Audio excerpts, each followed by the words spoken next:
Konstitutsiya huquqiy davlatning asosiy belgisi hisoblanadi. Unda jamiyatning ijtimoiy-siyosiy xususiyatlari, taraqqiyotining bosh mezonlari, mamlakat ichki va tashqi siyosatining asosiy yo'nalishlari o'z ifodasini topadi. Ushbu asosiy qonun har bir mamlakatning taraqqiyot yo'lini belgilab beruvchi muhim hujjat sanaladi.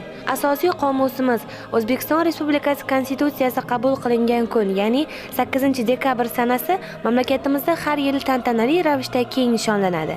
6-dekabr kuni tuman madaniyat bo'limida bo'lib o'tgan tadbir ham shular jumlasidandir. Tadbirda tuman hokimi Sultonboy Yo'ldoshev, hokim o'rinbosarlari, deputatlar, huquqni muhofaza qilish organlari, ta'lim muassasalari rahbarlari, ovul va mahalla fuqarolar yig'inlari raislari hamda keng jamoatchilik vakillari qatnashdilar. Tadbirda tuman hokimi Sultonboy Yo'ldoshev so'zga chiqib, bosh qomusimizning huquqiy demokratik davlat va kuchli fuqarolik jamiyatini barpo etish, xalqimizning tinch, obod va farovon hayotini ta'minlash, O'zbekistonning xalqaro maydondagi obro'-e'tiborini yuksaltirish, milliy qonunchilik tizimini shakllantirish hamda mamlakatimiz hayotining barcha sohalarida islohotlarni muvaffaqiyatli amalga oshirishdagi o'rni va ahamiyati haqida to'xtalib o'tdi.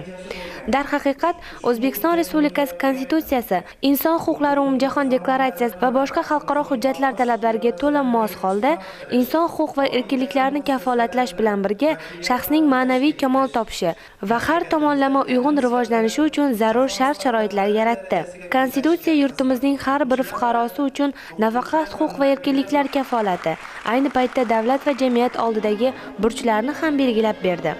Bayram tadbirida 31 hamda 40 sonli umumta'lim maktablarning ma'naviyat va ma'rifat ishlari bo'yicha direktor o'rinbosarlari Eldor O'razimbetov va Muyassar Rahmatullayevalar so'zga chiqib, Konstitutsiyamizning mazmun mohiyati, asosiy qonunimizning jahon hamjamiyatida tutgan o'rni, uni yoshlarga o'rgatishning ahamiyati haqida so'zladilar. Tadbir davomida tuman madaniyat bo'limi san'atkorlarining konsert dasturi namoyish qilindi. Konsert dasturida maktab o'quvchilari tomonidan bosh qomusimizning qator moddalariga ta'riflar berildi hamda madaniyat xonandalarining vatanni madh etuvchi, tinchlik, ezgulikni tarannum etuvchi kuy-qo'shiqlari yangradi. Shuni alohida ta'kidlash kerakki, Konstitutsiyamiz asosida mamlakatimizda milliy qonunchilik tizimi, davlat organlari, fuqarolik jamiyati institutlari shakllandi. Bugungi kunda barcha jabhalarda keng ko'lamli islohotlar amalga oshirilmoqda. Ijtimoiy, iqtisodiy, siyosiy va harbiy salohiyatimiz yuksalib, fuqarolarimizning dunyoqarashi tobora o'sib bormoqda. Bularning barchasi eng avvalo bosh qomusimizning hayotbaxsh kuch-qudrat natijasidir.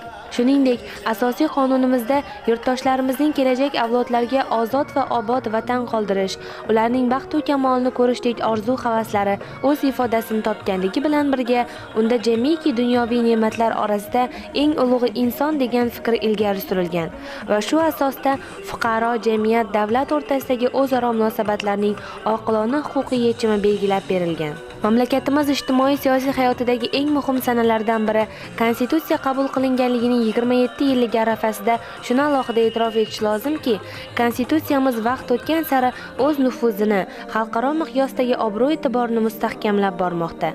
Shu sababli ham Konstitutsiyamiz ahamiyati beqiyos bo'lgan hujjatdir. Fursatdan foydalanib, barcha yurtdoshlarimizni ushbu bayram Konstitutsiyamizning 27 yilligi munosabati bilan tabriklaymiz. Mana bugun tumanimizning madaniyat uyida Konstitutsiya bayramimizning 27 yillik bayrami keng nishonlandi. Mana shu bayram bilan tumanimizni, butun O'zbekiston xalqini chin qalbimdan tabriklayman. Bayramimiz juda ham qiziqarli o'tdi. Bunda butun tumanimizning xalqi qatnashdi. Bayram barchaga muborak bo'lsin. Mana respublikamiz bo'ylab davlatimizning katta bayrami, O'zbekiston Respublikasi Konstitutsiyasining qabul qilinganligi 27 bayrami keng nishonlanmoqda. Bu bayram respublikamiz bo'ylab katta siyosiy jarayonlar, O'zbekiston Respublikasi Oliy Majlisi hamda mahalliy kengashlar deputatlariga saylov bo'lish jarayonida arafasida bo'lib o'tmoqda. Bizning tumanimizda ham bu har ikkala bayramga keng tayyorgarlik ko'rilgan. Jumladan atab aytadigan bo'lsak, men rahbarlik qilayotgan 26-son umumta'lim o'rta maktabida 4 nafar 11-sinf o'quvchilari 18 yoshga to'lib, bu yil birinchi marta o'zlarining konstitutsion huquqlaridan foydalangan holda ovoz berish jarayonida, ya'ni saylovlarda qatnashmoqdalar. Men shu fursatdan foydalanib, barcha O'zbekiston Respublika xalqini, Qoraqalpog'iston Respublikasi va tumanimiz xalqini kelayotgan Konstitutsiyamiz 27-yillik bayrami bilan chin qalbimdan tabriklayman hamda barcha respublikamiz fuqarolarini o'zlarining konstitutsion huquqlari, ya'ni saylovlarda qatnashish huquqidan keng foydalanishga, o'zlari tanlagan munosib nomzodlarga ovoz berishga chaqirib qolaman.